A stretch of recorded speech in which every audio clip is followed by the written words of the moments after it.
Hello everyone, welcome back to the channel. Well, it's pouring down rain outside and it's supposed to all afternoon and all night. So I figured since it was raining it would be a good time to do a video that I had requested the other day. A gentleman I used to work with asked me to do a video on how I sharpen my knives. Unfortunately, I don't have any knives right now that need to be sharpened, but we'll run through the process and talk about it and go from there. The kit that I use is actually put together out of multiple kits. I'm a big fan of Smith sharpening products, and you'll see a theme with that here in a minute. This kit, I have put it together off and on probably over 10-15 years.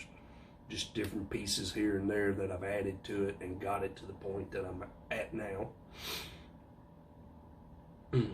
The first time I sharpen a knife, sometimes I have to rechange the grind angle.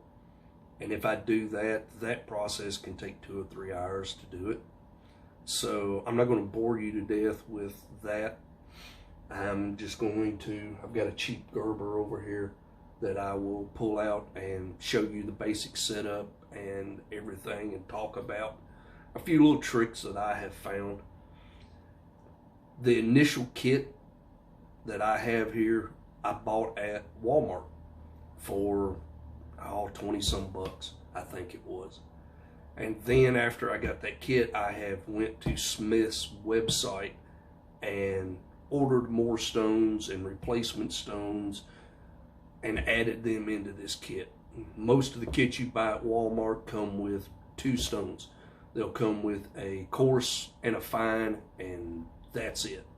Here lately, from what I've been looking at over the last 2 or 3 years, they all come with diamond stones now, which is a plus in some aspects, but you still need more than just diamond stones if you really want to do it and get a good edge.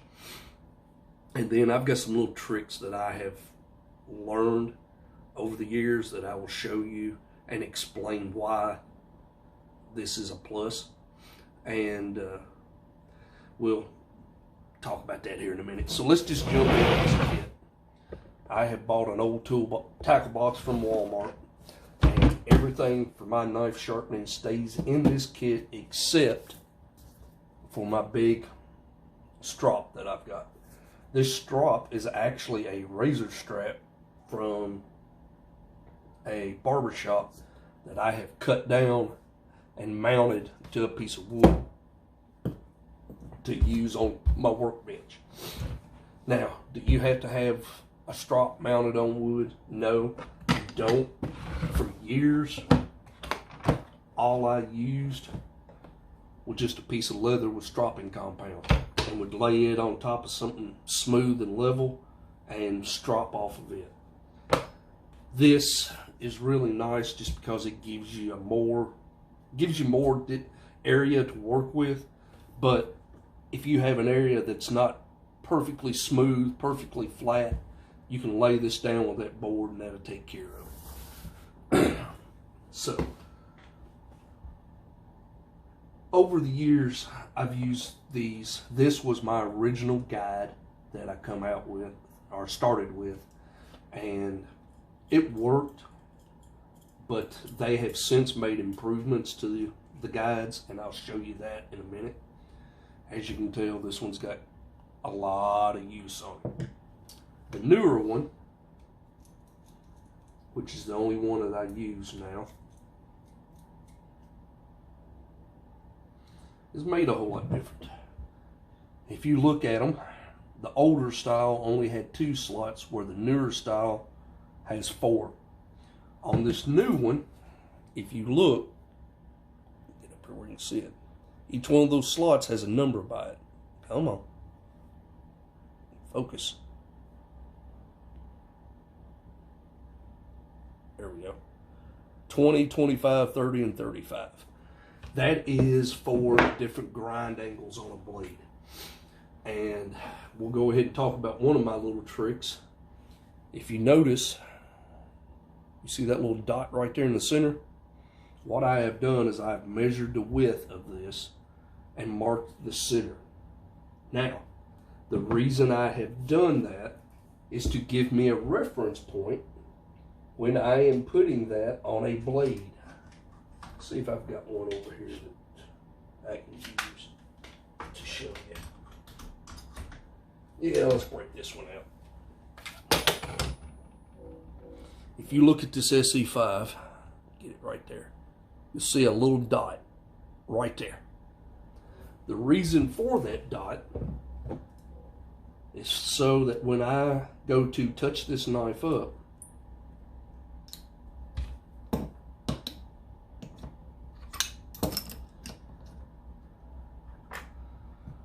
where this is a thicker blade, and always use a spacer on the back side of it.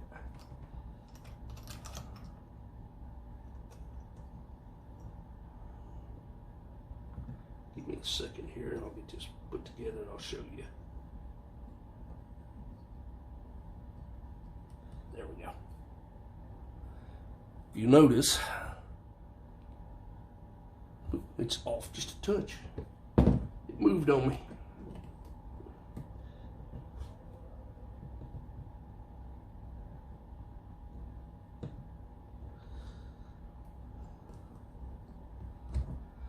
There we go. I take that little dot that I made on the blade and the dot in the center and line those up together. And then this thing has lips cut into the clamp so that you can line them up and stop them to get the same depth on the blade every time. Now, where this comes in is when you line those dots up, you know you're in the exact same spot you were at the last time with this clamp. And the reason that is important is when you sharpen and get your angle, if this doesn't go back on at the exact same spot the next time, you're going to change the angle on both ends of the blade. And when you're doing that, you're just starting all over again. If this clamp is farther back here, when you get up here, you're going to be steeper and going to be cutting way up off the edge, and then you'll have to remove a lot of material to get back down to where you had it before. So I don't know if that makes sense or not. Let me stick a stone on here real quick and I'll show you what I'm talking about.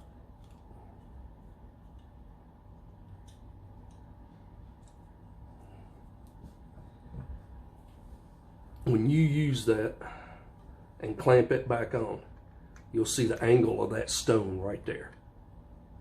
Well, if you're farther back, I don't know if you can see it or not, and you change the angle of this rod, you're going to change the angle it contacts the front, or if it's closer, you're going to change it that way. So then you're changing that angle every time you do it. So you have to put that clamp back on in the exact same spot every time you touch it up after that initial sharpening, or you're going to be redoing the process over again every time. A lot of times you can take one and use it for a while and then just come back with a fine stone and touch it up. The only time you would really have to use a coarse stone is if you've got nicks, chips, or something like that in it. One other trick that I have learned, and this helps with seeing the material you're removing, is when I get one and get ready to sharpen it, I'll take a Sharpie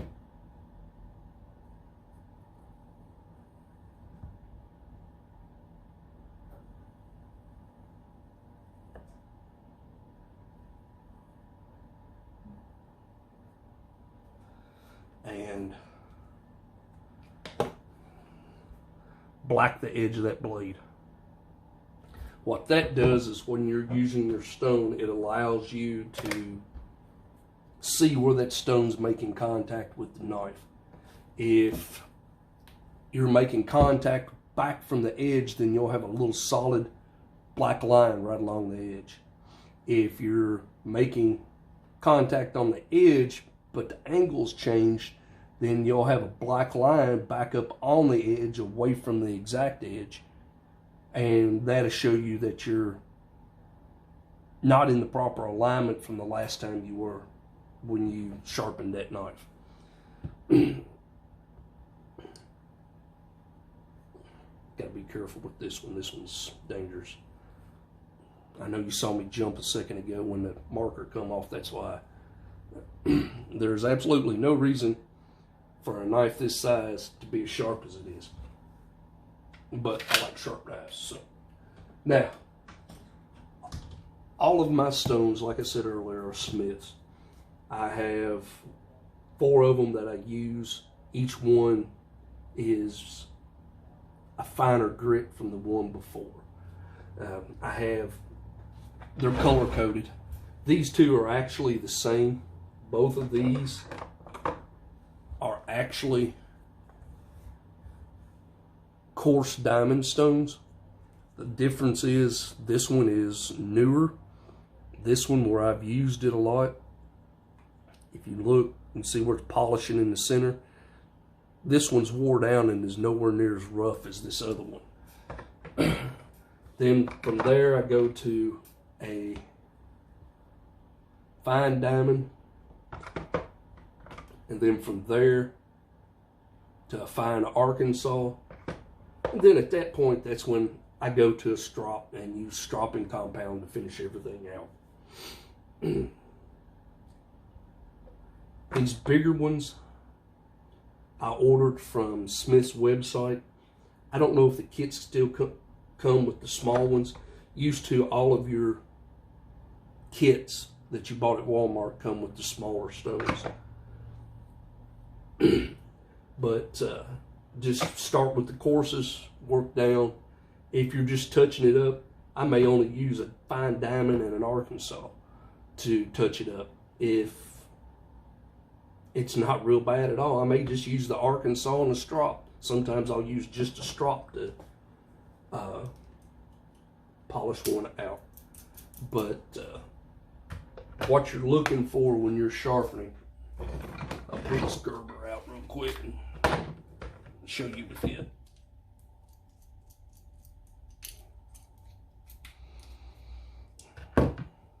All of the stones in this kit I use honing solution on. Now my stones that I carry in my backpack and stuff like that, those I just use water on. Once you start using honing solution on a stone, you always have to use honing solution on that stone. If you start using water, you constantly have to use water.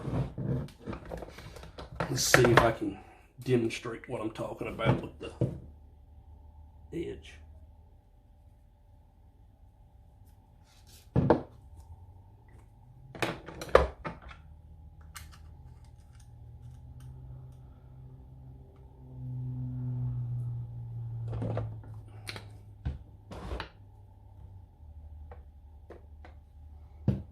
And when you're using honing solution, it doesn't take a lot. As you can tell, I've got 2 little drops on there. Then I'll take my finger and just kind of smear it over the whole stone.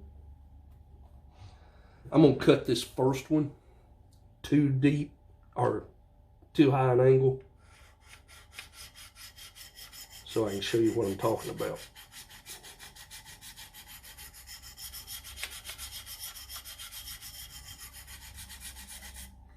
Okay.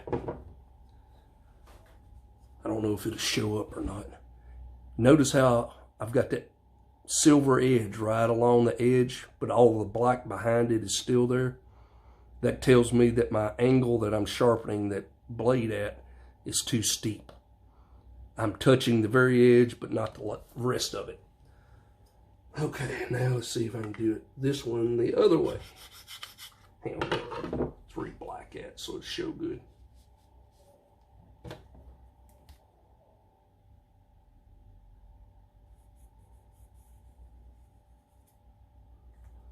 There. Now, go too shallow with this one.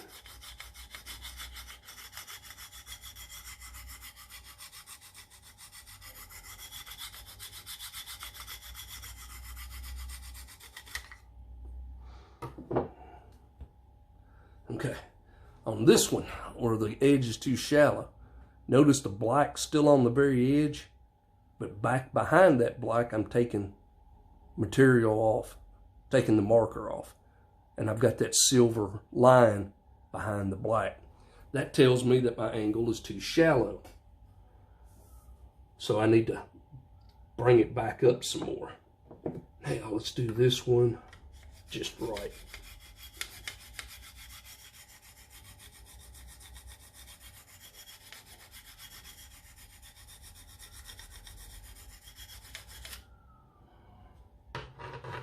Okay, now doing this one at the right angle, if you notice, I took black off all the way across. So that tells me that my angle is right. And then I would just keep at it until every bit of the black was gone. Now, if you'll watch up here, I'll start with that rod all the way against one side. And then as I move across, that rod will move with me.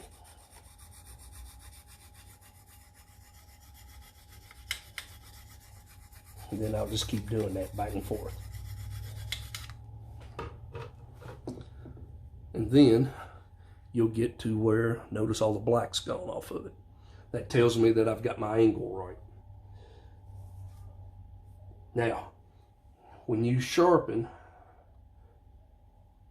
this side here, you want to keep working at that side until you get the little wire on this side, on the opposite side.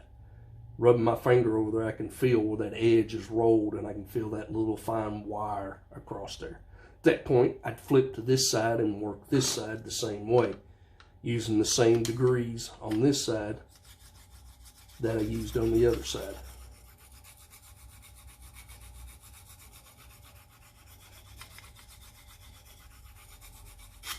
You'll be able to hear the sound change as you're taking that wire off. Then I come back to this side and see if I feel it. It's still there, so I'd come back to this side and I'd keep working back and forth until that wire was gone. Once that wire was gone, using the fine diamond, I would switch and go to the fine Arkansas, and at that point, you start working on polishing the blade.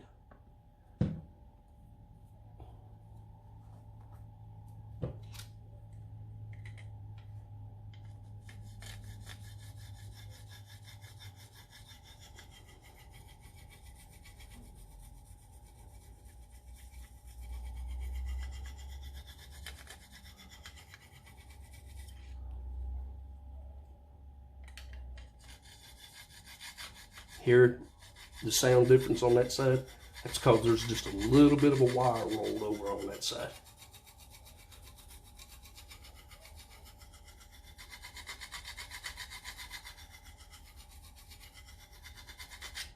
But I would keep doing that until that wire is completely gone. Then at that point, wipe all the oil off, get everything put back up.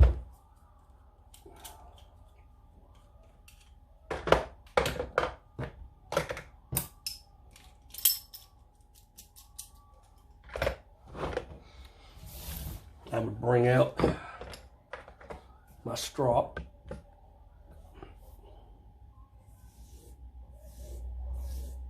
Load my strop with polishing compound. And then start stropping the knife.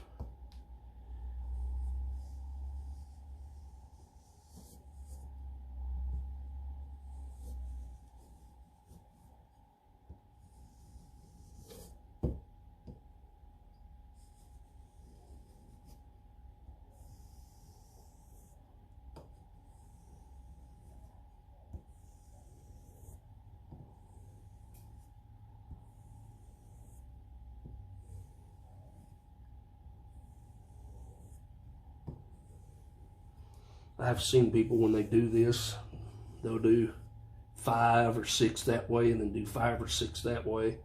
I like to keep mine the same. I'll do one way and then flip and come back.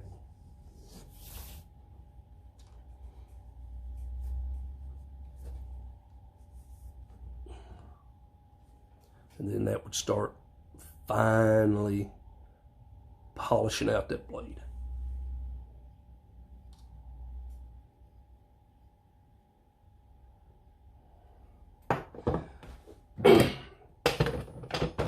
That is how I sharpen all of my knives. Like I said, it takes a lot of time. You saw me sitting there taking my finger and just barely pulling it across that way. What I'm doing is I'm feeling the edge and see if it's trying to grab and lift the skin when I pull it across that way. If you want to check and see if you have any burrs, there's a couple of ways of doing it. One way, you can lay it on the back of your fingernail and pull it across. If there's any rough spots in it, you'll feel it. Another way I've seen it done is take a fingernail that way and do it. But you got to have a long fingernail to do that. But that's how I do all of mine. Jason, I hope that answered your question. It gave you an idea of the process. Depends on how much material you've got to remove, whether you're completely recutting an edge, whether you're just touching it up, on how much time it'll take. That one there was already sharp, so really the only thing I had to do with it is where I showed you the difference in the grind angles with the black line. I had to just straighten that little bit out, and that was it. But hope y'all found this interesting. I know it's a little on the long side, and I apologize. I got a little more in depth with some of it than I intended to. But I hope y'all found it interesting. Like, share, subscribe, and I'll get back with you soon.